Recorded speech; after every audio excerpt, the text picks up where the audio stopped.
क्षीणायां वासनायां तो चेतो गलति सत्वरम् क्षीणायां शीतसन्तत्यां ब्रह्मन् हिमकणो यथा अयं वासनया देहो ध्रियते भूतपञ्जरः तनुनान्तर्निविष्टेन मुक्तौघस्तन्तुना यथा वासना द्विधा प्रोक्ता शुद्धा च मलिना तथा मलिना जन्मनो हेतो शुद्धा जन्म विनाशिनी अज्ञान सुघराकारा घनहंकारशालिनी पुनर्जन्म करी प्रोक्ता मलिना वासना बुधई।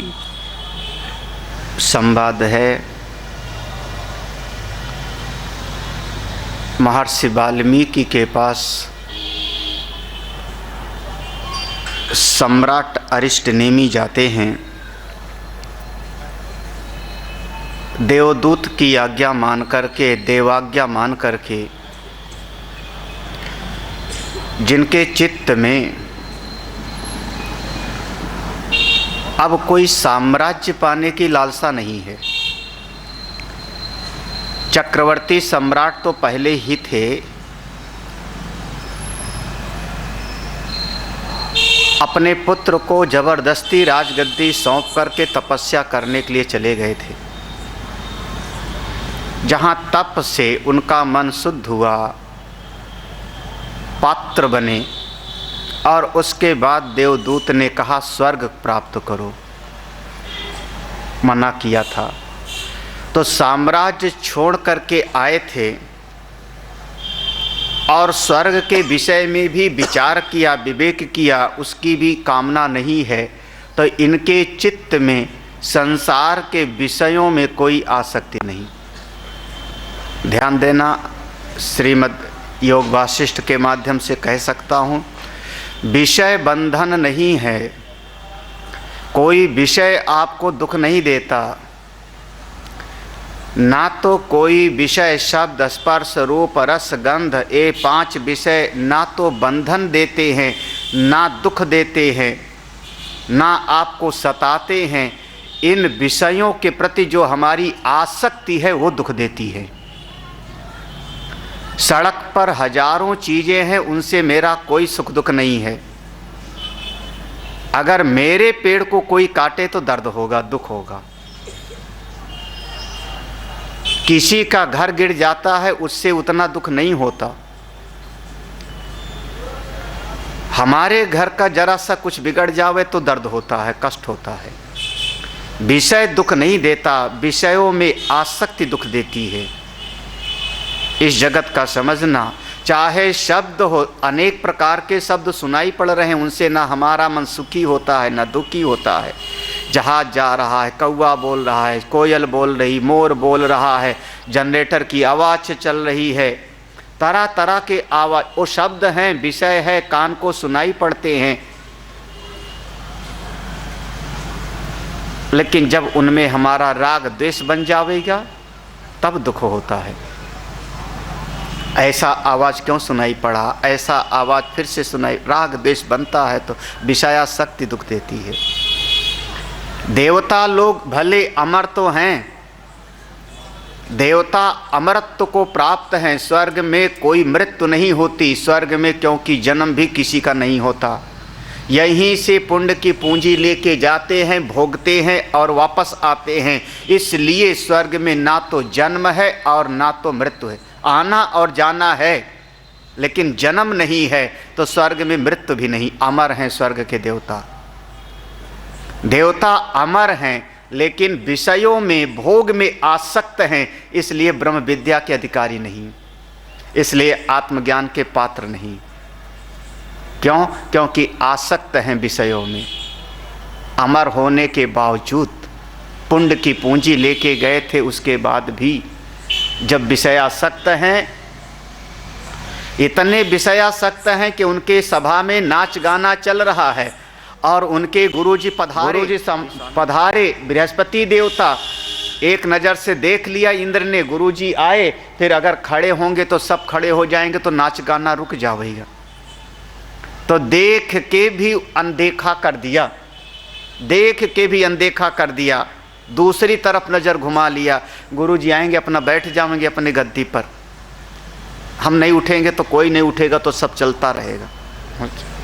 इतना विषय में आसक्त हैं कि गुरु का भी अपमान किया। ब्रह्म ज्ञान के पात्र नहीं हैं।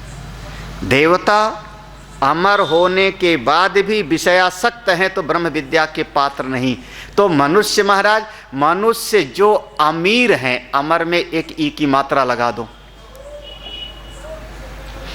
मनुष्य अमीर हैं, ब्रह्म ज्ञान के लिए तो पात्र हैं। किताब खरीद सकते हैं, गुरु जी को बुला सकते हैं, गुरु जी को घर में रख सकते हैं, उनसे गीता पढ़ सकते हैं, उपनिषद का स्वाध्याय कर सकते हैं, क्योंकि उनके पास रोटी वस्त्र का चिंता नहीं है।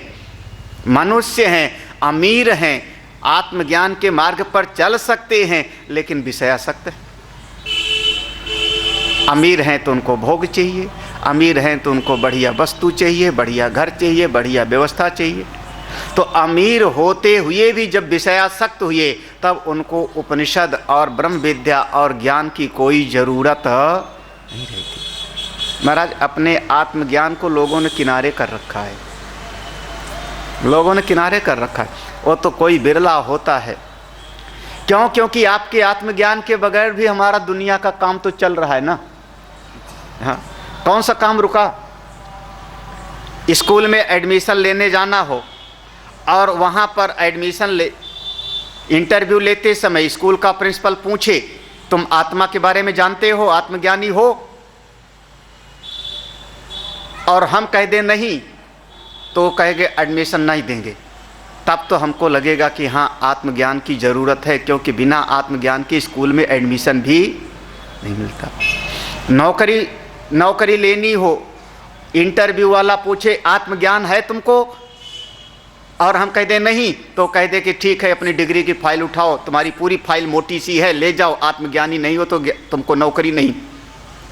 उसके बाद देखना सब आत्मज्ञान के पीछे पागल हो जाएंगे, क्योंकि नौकरी बिना आत्मज्ञान के ना मिले तो अभी तो मिल जाती है। बाजार से कोई चीज़ खरीदने जाना हो, सामने वाला कहे कि आत्मज्ञानी हो, हम कहें नहीं, तो कहेगा ये सामान तुमको नहीं बेचूंगा, इसको बिगाड़ दोगे, जाओ। महाराज, फिर वो सामान खरीदना हो तो भी हमको आत्मज्ञान चाहिए।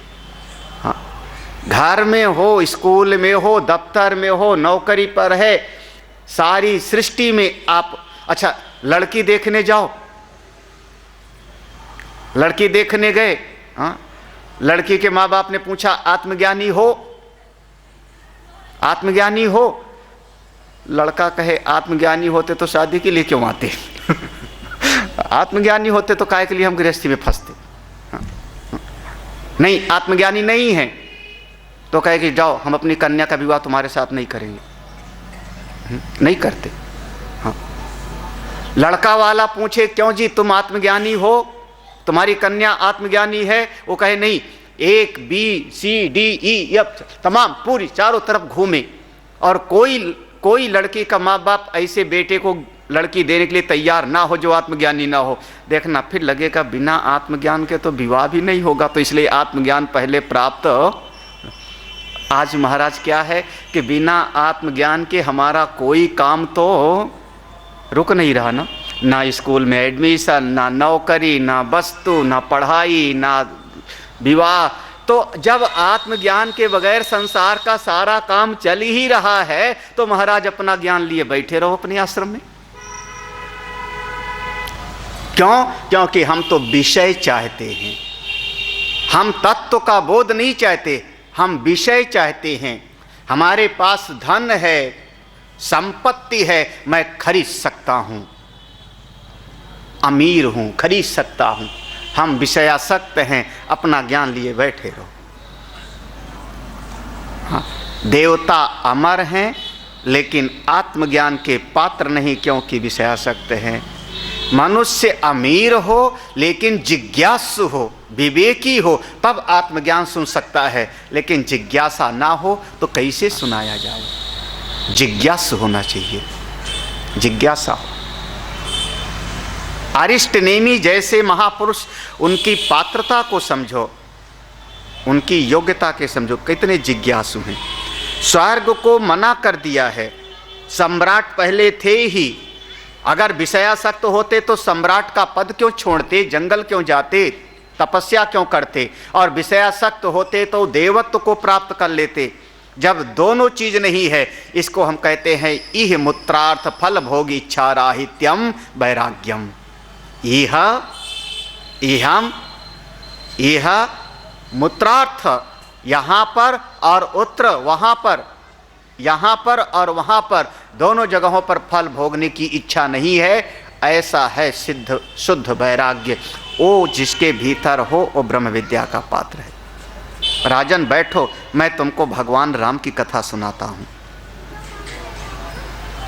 अरिष्ट नेमी के मुख से निकल पड़ा, प्रभु भगवान राम का जीवन चरित्र तो हम सुने हुए हैं, हम जानते हैं, राम के बारे में तो पता है। महर्षि वाल्मीकि जी ने कहा नहीं, राम के जीवन चरित्र के बारे में तुमको पता है, लेकिन राम जी का जो बोध है, उनकी जो निष्ठा है, उनकी जो प्रज्ञा है, वो नहीं पता। अगर वो पता होता तो तुम्हारे जीवन का शोक मोह समाप्त हो गया होता, अपने ब्रह्म स्वरूप में स्थित होते। वो सुनो,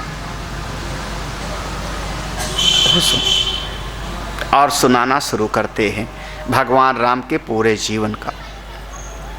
राम कौन थे, किस हेतु से आए? 16 वर्ष के थे जिस समय उनके पास गुरुदेव विश्वामित्र आए। असुर समूह सतामहि मोहि, दशरथ जी से मांगा है अपने पुत्रों को दे दो। यहाँ दशरथ जी महाराज ने जो शब्द कहा है, मुझको इतने वर्ष की साधना के बाद मेरे 4 पुत्र पैदा हुए, वो वर्ष नहीं बताऊंगा, कितने साल, वो आप लोगों को ढूंढना पड़ेगा। रामचरितमानस में बिल्कुल सरल भाषा में लिखा है, चौथे पन पायो सुतचारी, विप्र कह्यो नहीं बचन विचारी। चौथे पन पायो, चौथे पन में कितना साल? योग वासिष्ठ में साल की गिनती है। इतने साल के बाद राम जी ऐसे थोड़े मिल जाते हैं, हाँ ठीक है, घर परिवार सब देश दुनिया सब चलता रहे, इसी में राम जी भी मिल जाएं। राम जी को पाने के लिए बड़ी साधना भी करनी पड़ती। नहीं दूंगा, मना कर दिया, नहीं दूंगा। अरे महाराज, मेरे पुत्र को कोई बीमारी हो गई है, वो खाना नहीं खाता, अच्छा नहीं लगता, बुलाओ। भगवान राम आते हैं, प्रणाम करते हैं। विश्वामित्र जी ने पूछा, तुमको हुआ क्या है, क्या हुआ? यहाँ से प्रारंभ होता है। इस प्रथम प्रकरण का नाम वैराग्य प्रकरण। भगवान ने कहा, मैं तीर्थ यात्रा के लिए गया था और तीर्थ यात्रा में केवल स्नान ही नहीं करता था। नदी में स्नान करना, वहाँ पर जो शास्त्र की विधि है, शास्त्र की विधि के अनुसार संध्या बंदन दान पुण्य करना, और साथ में तीर्थ में कहीं कोई संत होते थे तो उनके पास जाकर के मैं बैठ के श्रवण भी करता था। तीर्थी कुर्वन्ति तीर्थानि, सत्शास्त्री कुर्वन्ति शास्त्राणि। केवल पानी से तीर्थ नहीं होता, कम से कम अपने विवेक को, अपनी बुद्धि को इतना जगाओ, इतना जगाओ। गंगा जी, हमारी गंगा मैया तो गोमुख से निकलती हैं। गोमुख से गंगोत्री 19 किलोमीटर है। गंगोत्री तीर्थ है, गंगोत्री तीर्थ है। गंगोत्री से चल पड़ो तो गंगोत्री से उत्तरकाशी, गंगोत्री से कभी कोई आया हो तो 150 किलोमीटर के लगभग है। लेकिन गंगोत्री के बाद तीर्थ होवेगा तो उत्तरकाशी है। उत्तरकाशी से चल पड़ो तो उत्तरकाशी से आगे भी तो गंगा जी हैं, लेकिन तीर्थ कहाँ पर होवेगा? जहाँ संत लोग बैठ कर के, ऋषि लोग बैठ के साधना करते थे किसी समय में, अभी भी ऋषिकेश तीर्थ है। गंगा जी तो बीच में भी हैं। 128 किलोमीटर पड़ता है उत्तरकाशी। बीच में गंगा जी हैं 128 किलोमीटर। सड़क से गंगा जी तो टेढ़ी मेढ़ी जाती हैं। तीर्थ कहाँ होगा? ऋषिकेश। ऋषिकेश से हरिद्वार 26 किलोमीटर है। आप चले आओ, 26 किलोमीटर के बीच में चीला नाम का जंगल मिलता है, राजा जी नेशनल पार्क मिलेगा, वहाँ पर रायवाला मिलेगा और सब मिलेगा। तीर्थ कौन होवेगा? हरिद्वार, जहाँ पर संत लोग रहते हैं। हिसाब लगाओ, गंगा जी तो बीच में भी हैं। हरिद्वार में कुंभ लगता है, अभी अर्ध कुंभ लगने वाला। क्यों? वहाँ संत लोग रहते हैं। जहाँ संत रहते हैं वो तीर्थ होता है।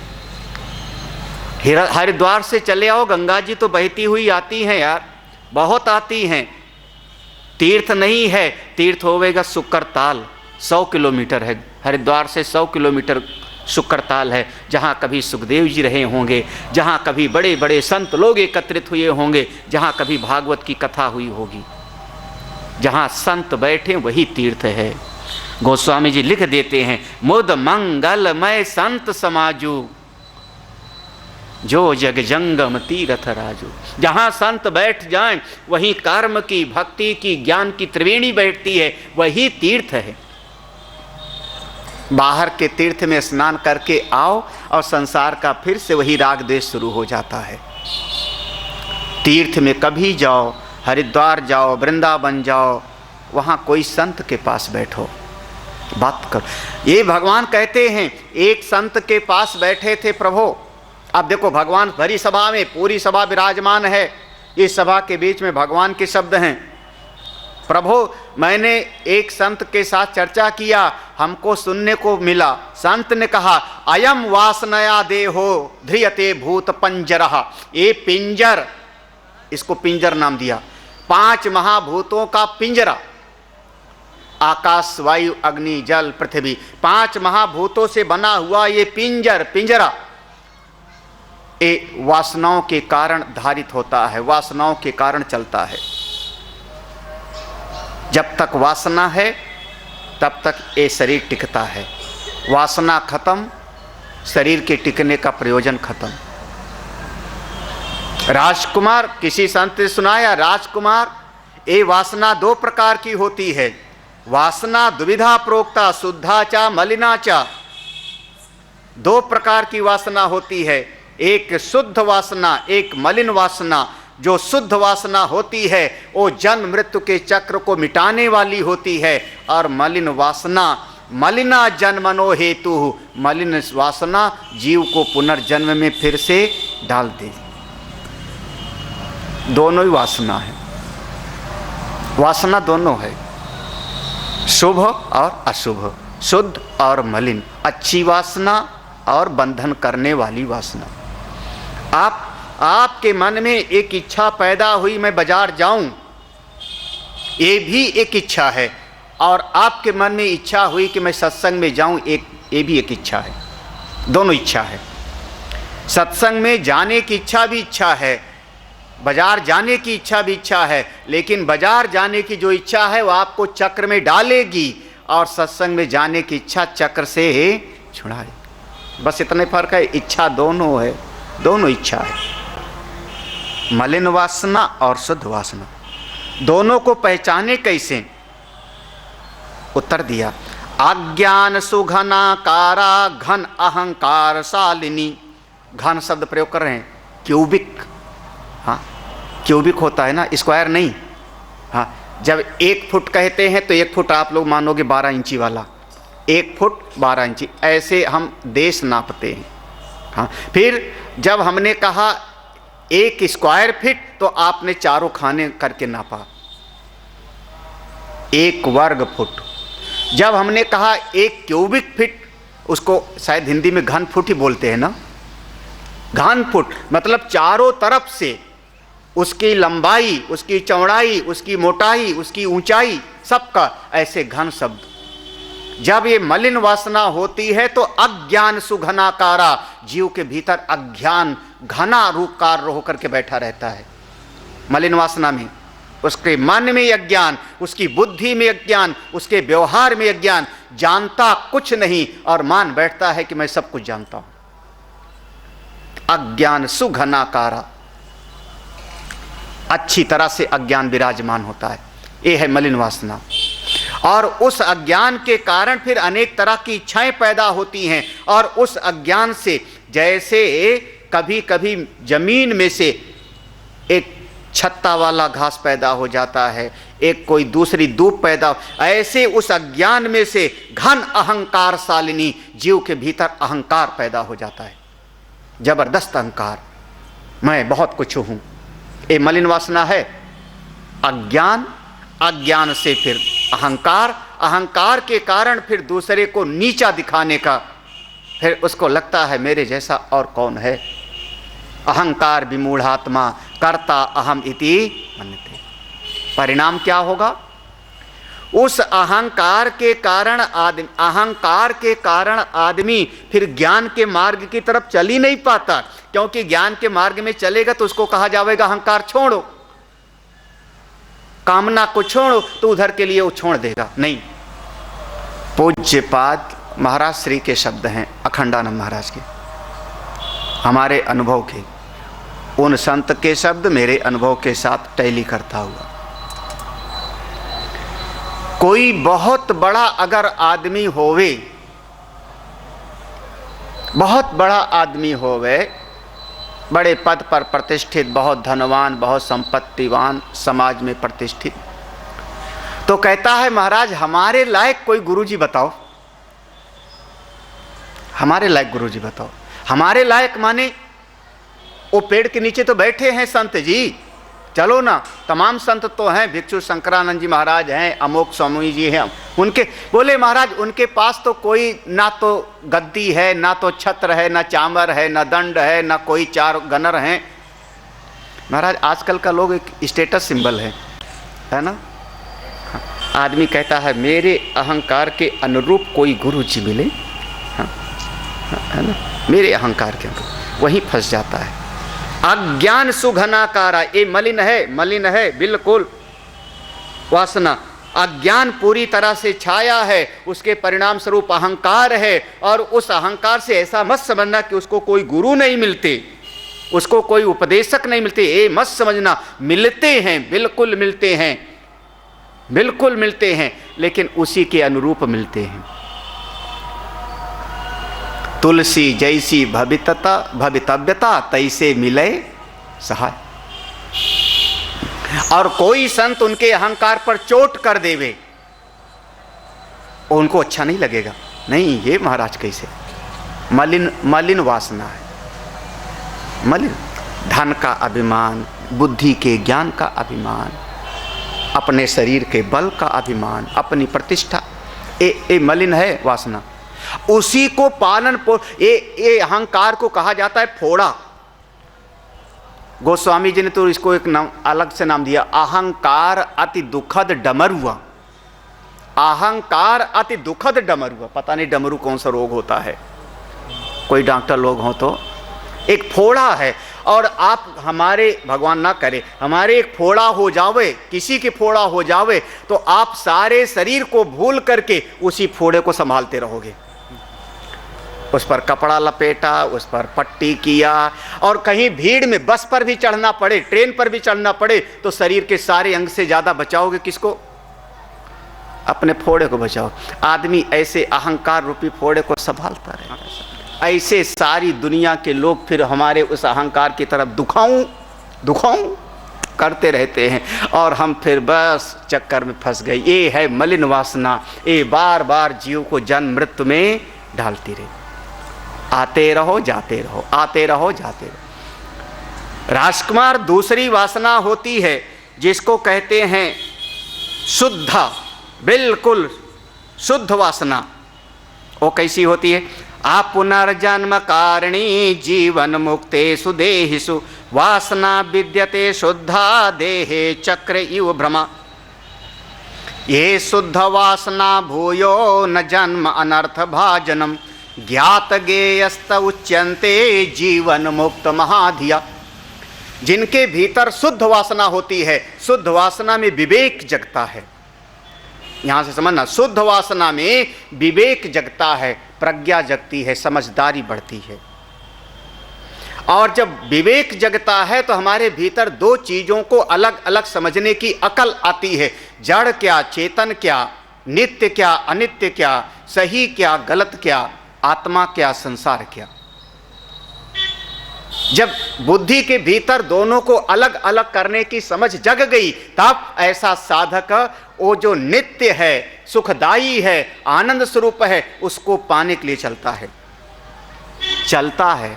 मन में इच्छा पैदा होती है, मन में क्रिया करने की चाह पैदा होती है, सब करता है, लेकिन वो जो शुद्ध वासना है वो आगे बढ़ाती है और उस कारण से किसी संत के पास जावेगा, शास्त्र का स्वाध्याय करेगा, योगा अभ्यास करेगा, तप करेगा, तीर्थ करेगा और किसी न किसी समय पर जीवन मुक्तः महाधिया महाप्रज्ञावान जीवन मुक्त को प्राप्त कर लेगा। परिणाम स्वरूप आप पुनर्जन्म करणी, उसको दोबारा जन्म मृत्यु के चक्र में नहीं। ये दो प्रकार की वासना, हाँ, शुद्ध वासना और मलिन। जब आप सत्संग की तरफ आए तो शुद्ध वासना, और जब आप शाम को पार्टी में गए तो कहीं पार्टी में नहीं जाना पड़ता, शादी में, विवाह में, जन्मदिन में, मुंडन में, वहाँ गए पक्का समझना। अब अगर जोर से डीजे बज रहा होगा, लोग खा पी रहे हैं, तो आपके भी दिल में कसक उठेगी, मैं भी क्यों ना आलू की टिकिया पर जोर मारूं। मलिना वासना, वहाँ मलिना वासना गई। चाहे जितना सुनो, जाओगे जरूर, खाओगे भी। और हम आप लोग तो यही कहोगे महाराज दुनियादारी निभानी पड़ती है, क्या करें क्या करें, दुनियादारी निभानी पड़ती है। शुद्धा वासना और ठीक है, ये इसको शास्त्र में शुभ और अशुभ कहा। वहीं से मेरे चित्त में विवेक जगा। अब मैं जब इस राजमहल में, स्वयं भगवान राम कह रहे हैं, हे गुरुदेव, हे विश्वामित्र, अब विश्वामित्र से संबोधित हैं, जब मैं इस राजमहल में, चूंकि सम्राट हैं, अवध का राज्य है, यहाँ मैं नृत्य गान देखता हूँ, नाच गाना देखता हूँ, तो मेरा चित्त तुरंत कहता है मलिना वासना बचो इससे। संस्कार वहाँ से पड़ा हुआ है। मैं तीर्थ यात्रा में जब भ्रमण करता था, ऐसे संतों के पास सत्संग सुना, वहाँ से लौट के आया, जब मैं यहाँ राजमहल में बैठ करके किसी को घर परिवार की बातें करते देखता हूँ, चित्त में उठती है मलिना वासना। जब कोई बहुत बढ़िया भोजन लेके मेरे सामने थाली में 56 प्रकार के व्यंजन लेके कोई आती हैं दासियां, तो वो सब देख करके मुझको तुरंत याद आता है ये चित्त की मलिना वासना है, ये खाओ ये खाओ ये खाओ। जीवन की जरूरत है भोजन, लेकिन जीभ की जरूरत होती है। जीभ कहती है नहीं ये खाओ ये खाओ ये खाओ, दौड़ाती है जीभ, पेट नहीं। हम इस बात से सहमत नहीं है जो लोग कहते हैं पापी पेट का सवाल है। कभी मत कहना, कम से कम हम लोग, हमारे सामने तो कभी मत कहना। कोई पापी पेट का सवाल नहीं, पेट पापी है ही नहीं। पेट तो बड़ा बेचारा बहुत अच्छा समझदार है। एक बार कोई घटना हो गई तो गुरुदेव से हमने कहा कुछ बात, तो गुरुदेव ने कहा ठीक है, ऐसी कोई बात थी। तो कहीं मैं गया, गुरुदेव ने भेजा तो मैं गया तो एक 3-4 दादा लोग बैठे, उन्होंने कहा बेटवा बहुत बढ़िया काम किया तू। हाँ, ऐसे बोला, बेटवा बहुत बढ़िया काम किया। हमने कहा जौन महात्मा बन गया, बहुत बढ़िया काम हुआ। संसार में तो हम पापी पेट के चक्कर में फंसे पड़े हैं। हमने कहा जब पापी पेट के चक्कर में आप फंसे हो दादाजी, तो आप आओ ना, चलो भगवान के रास्ते पर।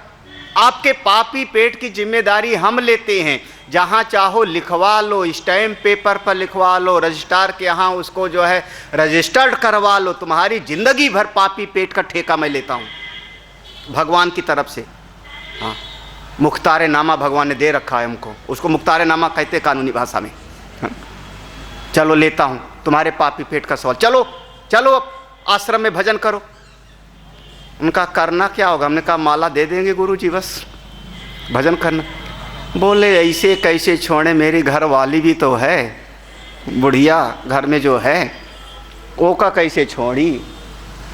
हमने कहा घबराओ मत, तुम्हारी घरवाली अम्मा जी को भी ले चलो, उनके भी पापी पेट की गारंटी लिख लेना उस स्टैम्प पेपर में। बिल्कुल उसके पापी, तुम्हारी पत्नी दोनों के पापी पेट की जिम्मेदारी हम लेते हैं, खूब ठूस ठूस के खिलाए रखेंगे, पेट को कमी नहीं होने देंगे, चलो भगवान का भजन करो। महाराज फिर दादाजी बदल गए, ऐसे कैसे चलें, थोड़ा भी जो है जिम्मेदारी रह गई ना। घर में छोटा वाला जो लड़कवा है उसके शादी नहीं भय है, अब बोलो। तब तक हमारे साथ में जो थे उन्होंने कहा स्वामी जी ऐसे कैसे गारंटी ले रहे हो। हमने कहा चुप, समझता नहीं है, अरे महात्माओं की बात बात में बात, हमने इसके पापी पेट की गारंटी लिखने की कहा था, पापी जीव की थोड़े। और पेट तो घास की रोटी भी खा के भर जावेगा ना, पेट तो सूखा सूखा भी खा के भर लेवेगा ना, पेट भरने की बात नहीं है, वो तो कहीं समस्या नहीं है। समस्या पैदा करती है ये, मैं कह रहा हूं पापी पेट की समस्या नहीं है, किसकी समस्या है? जीव कहती सवेरे सवेरे पकौड़ा खिलाओ, पराठा खिलाओ, चाय में नमक चीनी कम है, सब्जी में नमक, जीव परेशान कर रही है। और जीव की गारंटी लेने की मेरे पास हिम्मत नहीं। और ये जो जीव है वो जैसी वासना है वैसी कहती है, वो मलिन वासना। महाराज ये जीव बहुत सताती है, जीव या तो बोल के सताती है और या तो स्वाद को चख के सताती है, दोनों तरीके से। जीव ने उल्टा सीधा बोल दिया दुखी हो जाओ, या जीव ने ये लाओ चखो ये चखो, बच के रहो। मलिना वासना हरिछा। प्रभु मैं राजमहल में रहता हूं, इसलिए अब हमको भोजन पसंद नहीं आता। देखो अब यहाँ से भगवान राम का वैराग्य है, मुझको भोजन पसंद नहीं आता, क्योंकि भोजन शरीर के लिए जरूरत है, लेकिन उस भोजन की थाली में तरह तरह के व्यंजन होते हैं, 56 प्रकार के भोजन होते हैं, मेरी माँ तैयार करती है, तो हमको लगता है जीवा को तृप्त करने के लिए आया है, मुझको भोजन रुचकर नहीं लगता। अब इसके बाद एक एक चीज की कमियों को बताते हैं भगवान। प्रभु मैं यहाँ पे रहता हूँ, सारे जगत के लोग जिस चीज के लिए मरे जाते हैं वो श्री लक्ष्मी हमको अच्छी नहीं लगती। पूरा एक अध्याय एक एक चीज में दोष दिखाते, इसको कहते हैं प्रतिपक्ष भावना। थोड़ा साधक की दृष्टि से विचार करना, साधना की दृष्टि से।